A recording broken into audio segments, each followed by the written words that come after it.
ನೇರ ಚರ್ಚೆಯನ್ನು ಮತ್ತೆ ಮುಂದುವರಿಸ್ತಾ ಇದ್ದೀನಿ. ಹರೀಶ್ ಅವರೇ, ಕೇಂದ್ರದ ಕೊಡುಗೆ ಏನ್ರಿ ಉತ್ತರ ಕರ್ನಾಟಕಕ್ಕೆ ಅಂತ ಸಿದ್ದರಾಮಯ್ಯ ನೇರವಾಗಿ ಕೇಳ್ತಾ ಇದ್ದಾರೆ. ಶೋಭಾ ಕರಂದ್ಲಾಜೆ ಅವರು ಒಂಥರ ಮಾತಾಡ್ತಾರೆ, ಅಂದರೆ ತುಪ್ಪ ಸುರಿಯುತ್ತಾರನೆ ತನಗೇನು ರಾಜಕೀಯ ಲಾಭ ಅನ್ನೋ ರೀತಿಯಲ್ಲಿ ಅವ್ರು ಮಾತನಾಡ್ತಾ ಇದ್ದಾರೆ. ಕೇಂದ್ರ ಏನಾದರೂ ಕೊಡುಗೆ ಕೊಡಬೇಕಾಗಿತ್ತಲ್ವಾ ಉತ್ತರ ಕರ್ನಾಟಕ ಭಾಗಕ್ಕೆ? ಸರ್, ಈಗ ಇದು ಒಂದು ಫೆಡರಲ್ ಸಿಸ್ಟಮಲ್ಲಿ ನಡೀತಾ ಇದೆ.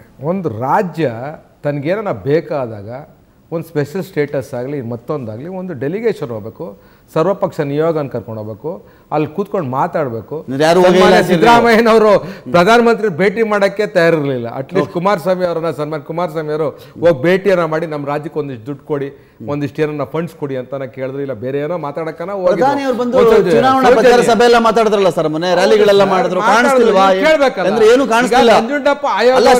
ಟ್ರಾವೆಲ್ ಮಾಡಿದಾಗ ಹೆಲಿಕಾಪ್ಟರ್ ಟ್ರಾವೆಲ್ ಮಾಡ್ತಿದ್ರಲ್ಲ ಸರ್, ಏನು ಕಾಣಿಸ್ತಿಲ್ವಾ ಪ್ರಧಾನಿಗಳಿಗೆ? ಯಾವ ಭಾಗದಲ್ಲಿ ಏನು ಕಾಣಿಸ್ತಿಲ್ವಾ? ಎಲ್ಲ ಅಭಿವೃದ್ಧಿ ಆಗಿದೆ ಅಂತ ಅಲ್ಲಿ ನಾನು ಹೇಳ್ತೀನಲ್ಲ, ಎಲ್ಲ ನದಿಗಳು ಆ ಭಾಗದಲ್ಲೇ ಇರೋದು, ಎಲ್ಲ ಶುಗರ್ ಮಿಲ್ಸು ಆ ಭಾಗದಲ್ಲೇ ಇರೋದು, ಎಲ್ಲ ಕೋಆಪರೇಟಿವ್ ಮೂವ್ಮೆಂಟ್ಸು ಸ್ಟಾರ್ಟ್ ಆಗಿದ್ದು ಅಲ್ಲೇ, ಎಲ್ಲ ಕೋಆಪರೇಟಿವ್ ಸೊಸೈಟಿಗಳು ಬ್ಯಾಂಕ್ಗಳೆಲ್ಲ ಇರೋದು ಆ ಭಾಗದಲ್ಲೇ. ಪ್ರಾಬ್ಲಮ್ ಇರೋದು ಅಲ್ಲಿರೋ ಅಂತ ಗೆದ್ದಿರೋ ಅಂತ ಚುನಾಯಿತ, ಯಾಕಂದ್ರೆ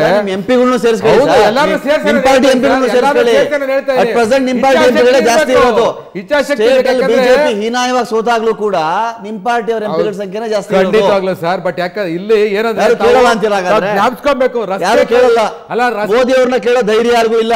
ಯಾಕಿಲ್ಲ ಕೇಳ್ತೀವಿ, ಇವ್ರು ಬರ್ಲಿ ಕೇಳಲಿ, ರಾಜ್ಯ ಮುಖ್ಯಮಂತ್ರಿಗಳು ಕೇಳಲಿ, ಹಿಂಗಿದೆ ಅಂದ್ರೆ ಕರೀಲಿ ಎಲ್ಲಾರನ್ನು ಎಂಪಿಗಳನ್ನ, ಬರ್ದೊಂದು ಸಭೆ ಮಾಡಿ ಹಿಂಗ್ ಬೇಕು ನಮ್ಗೆ ಸ್ಪೆಷಲ್ ಸ್ಟೇಟಸ್ ಕೊಡಿ, ಕೊಡಿ ಅಂದ್ರೆ ಬೇಡ ಆಗಲ್ವಾ? ಮೀಡಿಯಾ ಮೇಲೆ ಕುಮಾರಸ್ವಾಮಿ ಸಿಟ್ಟು ಬರುತ್ತೆ, ಕೊಪ್ಪಳದ ರೈತರ ಮೇಲೆ ಸಿಟ್ಟು ಬರುತ್ತೆ, ಹೋರಾಟಗಾರರ ಮೇಲೆ ಸಿಟ್ಟು ಬರುತ್ತೆ. ಚಾಲೆಂಜ್ ಮಾಡಿ ತಗೊಂಡು ಹೋಗ್ಲಿ ಬಿಡಿ, ನಿಯೋಗ ತಗೊಂಡು ಹೋಗ್ಲಿ, ನನ್ನ ಕನಸಿನ ಕರ್ನಾಟಕ. ಸಿದ್ದರಾಮಯ್ಯನವರು ಸನ್ಮಾನ್ಯ ಪ್ರಧಾನಮಂತ್ರಿಗಳನ್ನ ಭೇಟಿ ಮಾಡಕ್ಕೆ ಹೋಗಿಲ್ಲ. ಕುಮಾರಸ್ವಾಮಿ ಅವರು ಭೇಟಿ ಮಾಡಿದ್ರು ಅಂದ್ರು. ಕುಮಾರಸ್ವಾಮಿ ಅವರು ಹೋಗಿ ಕೈ ಮುಗಿದು ನೋಡಿ, ಇವತ್ತು ನನ್ನ ರಾಜ್ಯದ ರೈತರು ಸಂಕಷ್ಟದಲ್ಲಿದ್ದಾರೆ ಸ್ವಾಮಿ, ಕೇಂದ್ರ ಸರ್ಕಾರ ಎಷ್ಟೋ ಆಗುತ್ತೋ ಸಾಲ ಮನ್ನಾ ಡಿಫರೆಂಟ್ ಇಶ್ಯೂ ಸರ್ ಅಂತ ಶರವಣ ಅವರೇ. ಸಾಲ ಮನ್ನಾ ನೀವು ಪ್ರಣಾಳಿಕೆಯಲ್ಲಿ ಬರದ ಸಲುವಾಗಿ ನಾನು ಅಭಿವೃದ್ಧಿ ಕೇಳ್ತೀನಿ ಸರ್. ಕೇಂದ್ರ ಸರ್ಕಾರಕ್ಕೆ ನೋಡಿ ಸರ್, ಸಾಲ ಮನ್ನಾ ನೋಡಿ, ಅದು ಶರವಣ ಅವರೇ, ಸಾಲ ಮನ್ನಾ ಒಂದು ನಿಮಿಷ ಕೇಳಿಸ್ಕೊಳ್ಳಿ, ಒಂದು ನಿಮಿಷ ಕೇಳಿಸ್ಕೊಳ್ಳಿ, ಸಾಲ ಮನ್ನಾ ಡಿಫರೆಂಟ್ ಇಶ್ಯೂ ಸರ್. ಪ್ರಣಾಳಿಕೆಯಲ್ಲಿ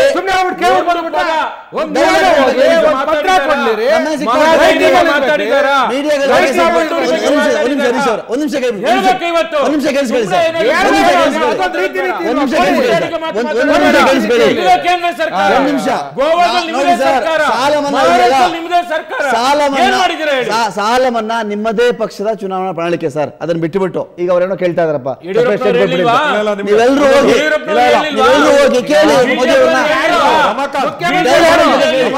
ಮುಖ್ಯಮಂತ್ರಿ ಅವರು ಹಸಿರು ಶಾಲೆ ಹಾಕೊಂಡು ವಿಧಾನಸೌಧದಲ್ಲಿ ರೈತರಿಗೋಸ್ಕರ ವಿಶೇಷ ಬಜೆಟ್ ಕೊಡ್ತೀನಿ ಅಂತ ಹೇಳಿ ರೈತರ ಪ್ರಮಾಣ ತಗೊಂಡು ಮುಂದಿಟ್ಟುಕೊಂಡ್ರಲ್ಲ ಸ್ವಾಮಿ. ರಾಮನಗರದಿಂದ ಇವತ್ತು ರೈತರ ಪೂರ್ಣ ಬಹುಮತ ಸಾಲ ಮನ್ನಾ ಮಾಡಿ ರಾಮನಗರದಿಂದ ಬಂದ್ರಲ್ಲ ಸರ್, ಪಾದಯಾತ್ರೆ ಬಂದ್ರಲ್ಲ. ಯಾರು ಬಂದಿದ್ರು ರಾಮನಗರದಲ್ಲಿ ಪಾದಯಾತ್ರೆ? ಮಾಡಿರೋದು ಬಿಜೆಪಿ. ನನ್ನ ತಕರಾರು ಯಾವುದಕ್ಕೋಸ್ಕರ ಪ್ರಣಾಳಿಕೆಯಲ್ಲಿ ಬರೆದ್ರು ಸರ್ ಸಾಲ ಮನ್ನಾ, ಅವ್ರ ಪಕ್ಷದ ಇಶ್ಯೂ ಅದು. ಅವ್ರು ಕೇಳ್ಕೊಂಡ್ರು, ಅದು ಮಾಡ್ಲಿಲ್ಲ ಅಂತ ಒಂದ್ ಮಾತಿದೆ, ಒಂದ್ ಕಡೆ ಇಡ್ತೀನಿ ಅದನ್ನ. ಇವತ್ತು ಅವ್ರು ಆಗ್ರಹಿಸ್ತಿರೋದೇನು ಉತ್ತರ ಕರ್ನಾಟಕದ ಬರೀ ಸಾಲ ಮನ್ನಾ ಕೇಳ್ತಾ ಇಲ್ಲ, ನಮ್ಮ ಭಾಗ ಅಭಿವೃದ್ಧಿ ಆಗಿಲ್ಲ, ಸುವರ್ಣಸೌಧ ಏನು ಮಾಡಿದ್ದೀರಿ, ಅನುದಾನಗಳು ಎಲ್ಲಿ ಹೋಯ್ತು, ಅಭಿವೃದ್ಧಿ ಮಾಡಿ ಅಂತ ಕೇಳ್ತಾ ಇದ್ದಾರೆ. ಎಲ್ಲರೂ ಯಾಕೆ ಹೋಗಿ ಮೀಟ್ ಮಾಡಬಾರ್ದು ಮೋದಿ ಅವ್ರನ್ನ? ಅಪರಾಧನ ಮೋದಿ ಅವ್ರು ಮೀಟ್ ಮಾಡೋದು? ಒಂದು ಪ್ರಶ್ನೆ, ಈ ಭಾಗದ ಪ್ರತಿನಿಧಿಗಳು 28 ಜನ ಇದಾರಲ್ಲ, ಅದರಲ್ಲಿ 17 ಜನ ಗೆದ್ದಿರೋರಲ್ಲಿ ಸುಮಾರು 15 ಜನ ಆ ಭಾಗದವರು. 15 ಜನ ಅವರ ಸಹಾಯದಿಂದಲೇ ಕೇಂದ್ರದಲ್ಲಿ ಮೋದಿ ಅವರ ಸರ್ಕಾರ ಇರೋದು, ಮೋದಿ ಅವರು ಇರೋದು. ಹಾಗಾದ್ರೆ ಆ ಭಾಗದ ಅಭಿವೃದ್ಧಿಗೆ ಏನು ದುಡ್ಡು ಕೊಟ್ಟರು ಅವರು? ಶ್ವೇತಪತ್ರ ಹೊರಡಿಸ್ಲಿ ಅವರು.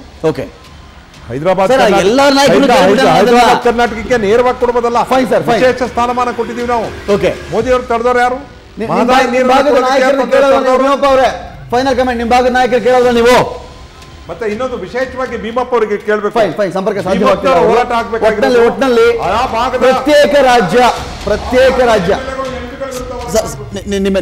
ಎಲ್ಲರಿಗೂ ಧನ್ಯವಾದ ಸರ್. ಪ್ರತ್ಯೇಕ ರಾಜ್ಯ ಬೇಡಿಕೆ ಹಿಂದೆ ಇರತಕ್ಕಂಥ ನೋವೇನು ಅಂತ ಹೇಳಿದ್ರೆ ಈ ಭಾಗ ಅಭಿವೃದ್ಧಿ ಆಗಿಲ್ಲ ಅಂತ ಹೇಳಿ ಆ ಭಾಗದ ನಾಯಕರು ಇಲ್ಲಿವರೆಗೆ ಏನು ಮಾಡಿದ್ದಾರೆ ಅದನ್ನು ಜನ ಕೂಡ ಕೇಳಬೇಕು. ಇದರ ಜೊತೆಗೇನೆ ಆ ಭಾಗ ಅಭಿವೃದ್ಧಿ ಆಗಲಿಕ್ಕೆ ಏನೇನು ಮಾಡಬೇಕು, ಮಾಧ್ಯಮಗಳ ಮೇಲೆ ಸಿಟ್ಟು ಮಾಡ್ಕೊಳ್ಳೋದನ್ನ ಬಿಟ್ಟು ಇವತ್ತಿಗೂ ಕೂಡ ಮುಖ್ಯಮಂತ್ರಿಗಳು ಎಲ್ಲ ಪಕ್ಷಗಳೊಂದಿಗೆ ಚರ್ಚೆಯನ್ನ ಮಾಡಿ ಒಂದು ನಿರ್ಧಾರಕ್ಕೆ ಬಂದು ಆ ಭಾಗ ಅಭಿವೃದ್ಧಿ ಆಗಲಿ ಅಂತ ಹೇಳ್ತಾ ಚರ್ಚೆ ಮುಗಿಸ್ತಾ ಇದ್ದೀನಿ. ನಮಸ್ಕಾರ.